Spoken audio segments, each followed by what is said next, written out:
Is that what you're going to argue to the jury? That because he put his hands on your client, he had a right to shoot him? Whenever a cop is on trial for committing some act of violence against a member of the public, they usually plead not guilty by reason of self-defense. It doesn't matter if they clearly weren't acting in self-defense. It doesn't matter if there's footage of them shooting a handcuffed person in the back while they're lying on the ground. The officer will still claim that they acted in self-defense.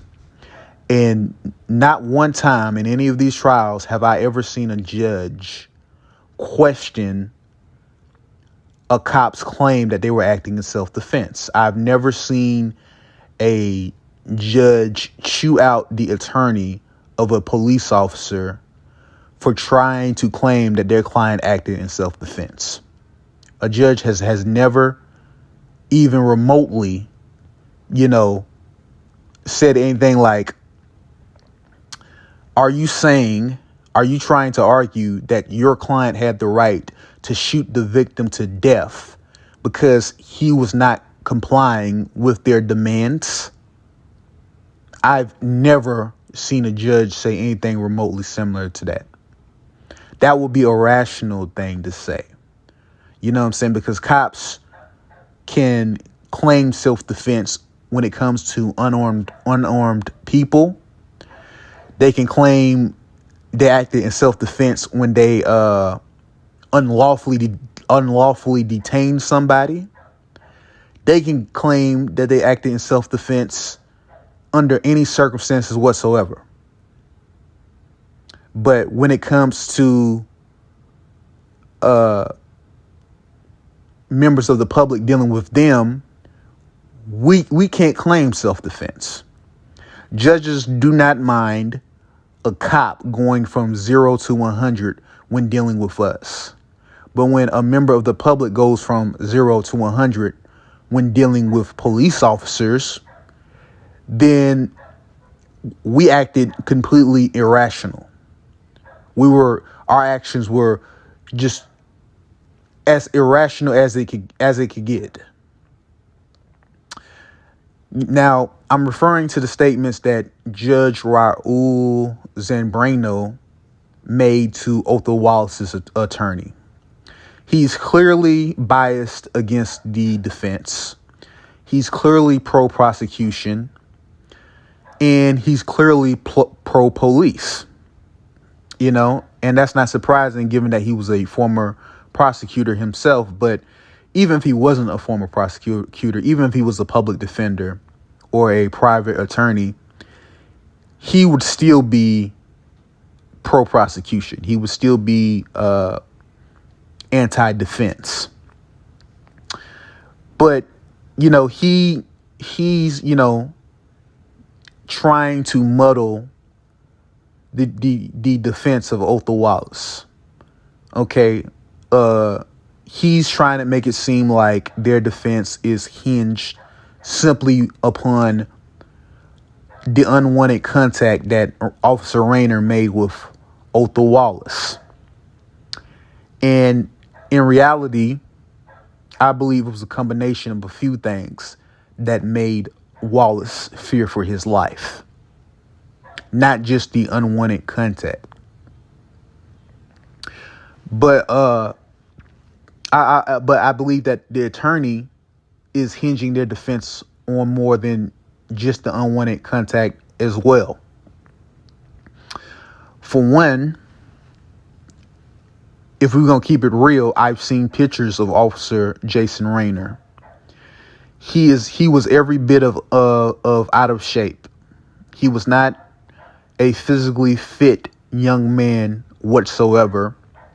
I don't believe that he would pose a threat to the average man, if they were to fight back against him. If he were to get physical with another man while in uniform, the other man more than likely wouldn't fight back. But in a fair fight, I do not believe that Officer Rayner would pose a threat to most men on this planet.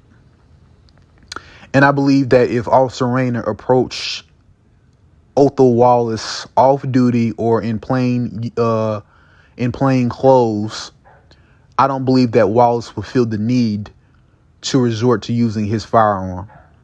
I believe he would resort to using his fist or hands. But so it wasn't the fact that Wallace feared Rayner simply because he put his hands on him. He feared Rayner because he knew Rayner had a gun. And he also feared Rayner because he knew that he himself had a gun.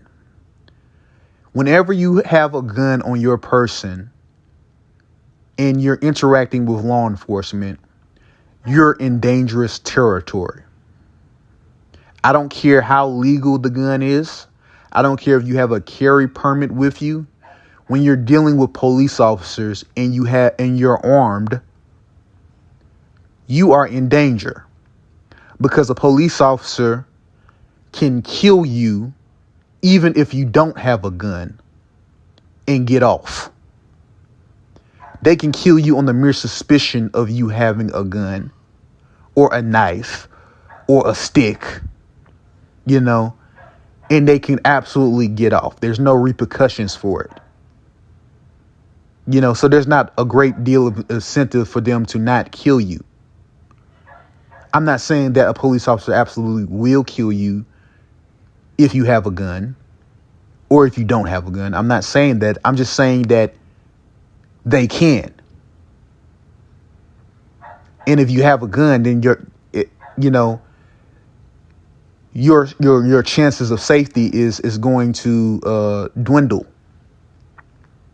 So Wallace knew that, compounded by the fact that Wallace knew that he was being illegally detained by Officer Rayner, and that that resisting a unlawful arrest is just as dangerous as resisting a lawful arrest or detainment, I should say. He had a reason to fear for his safety, because if he just resorted to using his hands to repel Rayner might have amped up his use of force. He might have even resorted to using deadly force. Simply if Wallace just simply pushed him off him. But Wallace also knew that he was armed. And if Rayner, somehow found out that Wallace was armed, whether he, resisted or whether he sat down and just complied and answered all his questions or not, he knew that he would be on thin ice, that he would be in dangerous territory if Rayner found out that he was armed. And Rayner seemed to be calling for backup. And if backup came, they were not going to be civil. They were not going to be, break Rayner and Wallace up and have a civilized conversation. They were going to use force against Wallace. They were going to use force against Wallace, no questions asked. Okay?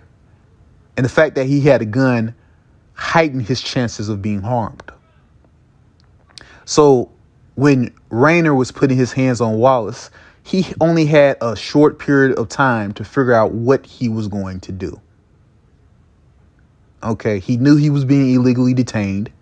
He knew that resisting a unlawful detainment was just as dangerous as resisting a lawful one. And he knew that he had a gun on his person, which would make his chances of survival even worse, even lower.